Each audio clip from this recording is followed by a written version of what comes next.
우리나라의 위기를 기회로 만들 때가 많죠. 하지만 자만하면 안 된다고 생각합니다. 더 발전하자. 한민국. 안녕하세요. 다음은 기사 내용입니다. 최근 경찰청장의 독도 방문 이후 한국에 고동을 주는 전담팀을 만들겠다는 일본에서 또다시 대형 사고가 터져 논란이 되고 있습니다.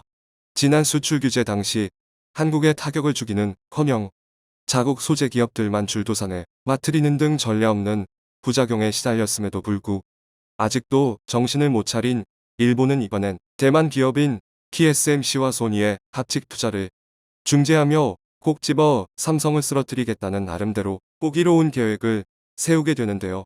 하지만 최근 들려온 소식에 의하면 일본은 다소 무리한 투자로 천문학적인 손실만을 남긴 채 도저히 다시 일어날 수 없는 처절한 절망에 빠지고 말았습니다. 삼성이 가지고 있던 기술력과 계획들은 그들이 예상한 것을 넘어 감히 상상도 못할 정도로 앞서 있던 것이었죠. 최근 일본 자민당 내 독도 대응 전담 조직이 마침내 첫 회의 끝에 말로만 전해지던 한국에 고통을 주는 대책에 대한 구체적인 안을 공개해 이목을 끌고 있습니다. 이 조직은 우선적으로 내년 여름까지 과거 수출 규제 이상에 준하는 제재 조치들을 정리한 후 정부에 제출할 계획이라 알려졌지만 대략적으로 밝혀진 내용에 따르면 일본은 반도체 시장의 장악을 넘어 한국 내에서 핵심 기업으로 자리 잡은 삼성을 무너뜨리겠다는 구체적인 방법들이 포함된 것으로 드러나는데요. 야마다 겐지 워킹팀 사무국장은 상황이 이렇게 된 것에 대해 일본이 단호한 자세를 보여줘야 한다는 의견에 각 분야의 인식이 일치했다고 말하며 특히 이날 회의에서 징용과 위안부 문제 외에도 관계 부처와 협의하고 전문가 공청회를 해가며 금융투자무역 등 폭넓은 분야의 제재를 검토해 내년 여름까지 중간 보고서를 만들 예정이라고 전했습니다. 한편 한국 네티즌들은 이미 한 차례 수출 규제에서 승리한 경험 때문에 이것이 별거 아니라 치부하는 분위기가 팽배해 있었지만 한 가지 무시할 수 없는 점은 자민당 외교부에는 올해 1월 위안부 피해자에 대한 일본 정부의 배상 책임을 인정하는 한국 법원의 판결이 나왔을 때도 국제사법재판소에 제소하거나 일본 내 한국 자산의 동결 및 금융제재 등의 강경한 보복 조치를 검토하라는 요구에 당시 한국 측의 국제법 위반을 시정하라고 지적했을 뿐 구체적인 대항 조치를 전혀 취하지 않았다는 것인데요.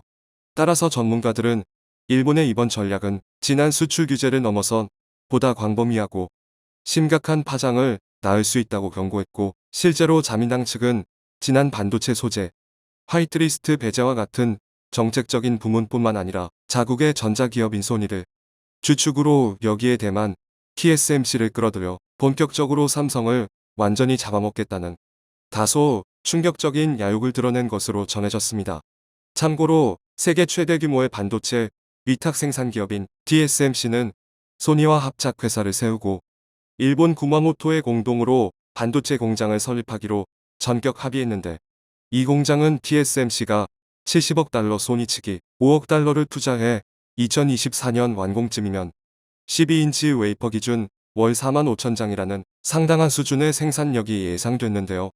TSMC는 당초 일본 이바라키현 연구시설의 규모만을 확장시키려 계획하고 있었지만 산케이 신문에 따르면 이 과정에서 일본 정부가 적극적으로 나서 공장 설립을 결정한 것으로 확인됐다며 특히 자민당 의원들은 TSMC의 반도체 연구시설 증설에 필요한 350억엔 가운데 절반가량을 지원하기로 결정함과 동시에 구마모토현에 설립될 새 공장에도 인프라와 각종 세제 혜택 등을 폭넓게 제공할 계획이라 밝혔습니다. 보다 구체적으로 설명하면 양사의 합작에는 크게 두 가지 목표로 설명될 수 있었는데요. 먼저 이는 반도체 공급 부족의 장기화에 대해 일본 정부가 직접 개입에 나섰다는 점으로 일본은 과거 메모리 반도체 부문에서 타의 추종을 불허하는 강국이었지만 1980년대 후반 한국의 주도권을 뺏긴 이후 사실상 일본에서 생산할 수 있는 첨단 반도체는 거의 전멸해버렸고 고작해야 생산 가능한 반도체가 40나노급의 범용 제품에 불과한 데 따른 전반적인 악재를 타개하고자 했습니다.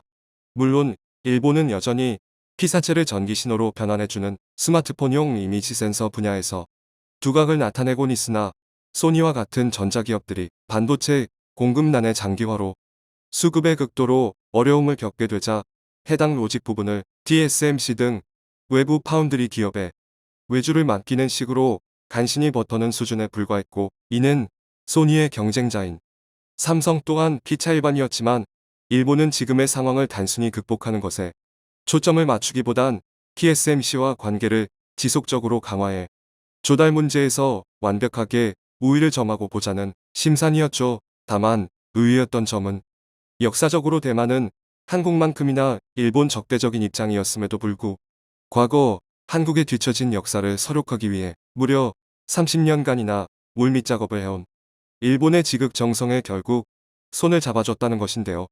한 예로 전 세계 디램 시장을 이제 막 한국에 뱉기던 시절 일본 기업들은 대만이 나섰고, 이 과정에서 폭스콘의 모기업 회장인 홍아이는 대만과 일본이 힘을 합쳐야만 삼성을 무너뜨릴 수 있다며 역으로 일본 못지않게 강력한 반한 감정을 드러내기도 했습니다. 참고로 이는 일본이 1992년 중국과 외교관계를 맺으면서 대만과는 공식적으로 단교를 한 상태였기에 그들이 삼성에 대해 갖는 열등감이 얼마나 심한지 대략적으로 유추가 가능한데, 오죽하면 반도체 핵심 소재인 불화수소와 포토레지스터 등 일본의 수출 규제가 본격화되자 대만 기업들은 일본의 힘을 보태겠다며 반도체 동맹 신호를 보내왔고, 전문가들은 당시 자만하던 일본이 이를 거절하지만 않았다면 한국은 정말로 극복하기 어려운 대위기를 겪었을 것이라 주장하기도 했죠. 하물며 성부른 수출 규제로 일본의 역풍이 불고 있는 상황에 중국이라는 공동의 적까지 등장한 지금 이번 8조 규모의 괴물 같은 파운드리 공장의 탄생 배경은 한마디로 삼성을 반드시 이기겠다는 투지와 더불어 안보적 차원까지 결합된 단순 합작회사 이상의 의미로 설명될 수 있었는데요. 하지만 열등감에 눈이 먼 이들은 한국의 존재를 너무나 쉽게 생각해버리는 치명적인 실수를 범하고야 말았습니다. 최근 냉혹한 현실을 언급하며 전 세계 전문가들과 긴급 회동을 가진 이재용 회장은 그 리스트 중에 세계 최고의 파운드리 기업인 퀄컴의 CEO를 맡고 있는 아몬 회장이 포함돼 있었다는 사실이 공개됐고, 마치 일본의 속내를 미리 내다본 듯 즉시 퀄컴으로부터 고급형 스마트폰에 들어가는 스냅드래곤의 안정적인 수급을 약속받았다는 놀라운 소식을 함께 전했습니다. 뿐만 아니라 삼성은 TSMC에 주문이 몰린 틈을 타 AMD를 고객사로 끌어들이는 우회 전략으로 일본의 간담을 서늘케 했는데, JP모건에 따르면 AMD는 크롬봉용 중량 처리 장치를 삼성에 맡기는 계약을 매우 긍정적으로 검토 중이고, 이르면 내년 말부터 본격적인 양산에 들어갈 것이라는 등 희망적인 보도를 전했는데요. 한편 그 시각 이 사실을 모르고 있던 소니와 TSMC 관계자들은 현재 글로벌 파운드리 영역에서 1위를 차지하며 삼성과의 점유율 격차가 더욱 벌어진 것에 벌써부터 샴페인을 터뜨리는 우를 범했는데요. 그도 그럴 것이 대만 시장조사기관인 트렌드포스에 따르면 글로벌 파운드리 시장 매출의 97%를 차지하는 상위 10대 기업의 올 3분기 매출 중 TSMC는 직전 분기보다 11.8% 증가한 148억 8,800만 달러를 기록했고, 이는 2019년 3분기부터 9분기 연속 최대 규모를 경신하고 있었기에 이는 누가 봐도 TSMC의 낙승이 예상됐습니다. 더구나 이들은 애플과 협약을 굳건히 하며 새 아이폰 시리즈 모델 출시의 영향으로 시장 지배력이 더욱 강화됐고, 선단 공정인 7나노와 5나노 노드를 합산한 매출 점유율이 이미 절반을 넘어섰다는 점에서 사실상 스마트폰과 고성능 컴퓨팅 칩 분야는 제 아무리 삼성이라 해도 쉽게 따라잡기 어렵게 보일 수 있었죠. 하지만 해외 업계 관계자들은 삼성의 저력을 인정하며 본격적인 경쟁은 이제부터 시작일 것이라는 관측을 내놔 화제를 모았는데요. 최근 미국 텍사스주에 170억 달러를 투자하여 파운드리 공장 건설을 확정한 삼성은 이로써 기존의 화성과 평택, 오스틴과 테일러로 연결된 생산 거점이 새로운 양대 산맥으로 자리 잡게 됐고, 2030년까지 파운드리 시장에서 글로벌 1위에 올라서겠다는 일명 시스템 반도체 비전 2032 본격 가동됐다는 평가를 받기도 했죠. 일본 니혼 게이자이 신문에 따르면 해당 내용을 긴급 타전하면서 TSMC와 삼성이 점유율은 차이가 크긴 하나 선단 공정으로 불리는 10나노미터 이하 공정에서는 양사의 비중이 64 정도로 사실상 양분 체제에 가깝고 글로벌 시장 조사업체 IC인사이츠 또한 텍사스 공장이 가동을 시작하는 2024년에는 이 같은 격차가 현격하게 줄어들 것이라 예상하며 현재 업계 1위인 TSMC가 결코 안심할 때가 아님을 주장했습니다. 덧붙여 업계 관계자들은 최근 파운드리 점유율이 극단적으로 벌어진 핵심 이유는 애플과 TSMC의 협력 관계가 공고해지면서 일시적으로 나타난 반짝 결과일 뿐 현상으로 보면 삼성 역시 상승 추세에 있기 때문에 오히려 향후 5G와 6G 사물 인터넷, 자동차 반도체와 관련 하드웨어와 인프라 수요가 더욱 증가하게 되면 TSMC와 달리 다양한 분야에서 폭넓게 사업 확장 중에 있는 삼성이 더 많은 기회를 얻을 것이라 전망하기도 했죠. 실제로 현재까지 공개된 업체별 기술 로드맵을 보면 삼성은 사상 처음으로 TSMC보다 앞선 기술인 3나노미터 공정을 6개월 정도 배른 내년 상반기형 도입할 예정이라 밝히기도 했는데요. 이에 일본 전직 경제관료는 최근 일본의 승리는 TSMC 측에 굴욕적인 특혜를 줘가면서까지 얻어낸 결과라고 비난함과 동시에 그마저도 최첨단이라 말하지만 실상 지어지고 있는 일본 공장은 대부분 10년 전 기술인 20나노 공정에 생산 설비가 들어설 예정이라며 이대로면 소니는 얻고자 했던 반도체 독립은커녕 산더미 같은 빚으로 결국 사경을 헤매게 될 것이라 독설을 퍼붓기도 했죠. 분명한 건 한국에 고통을 주려고 하면 할수록 자신들만 고통받게 되리란 사실을 오직 일본만 모르고 있던 것. 이번엔 또 어떤 식의 기상천외한 방식으로 한국을 도와줄지 기대해보며 청중의 일부 의견.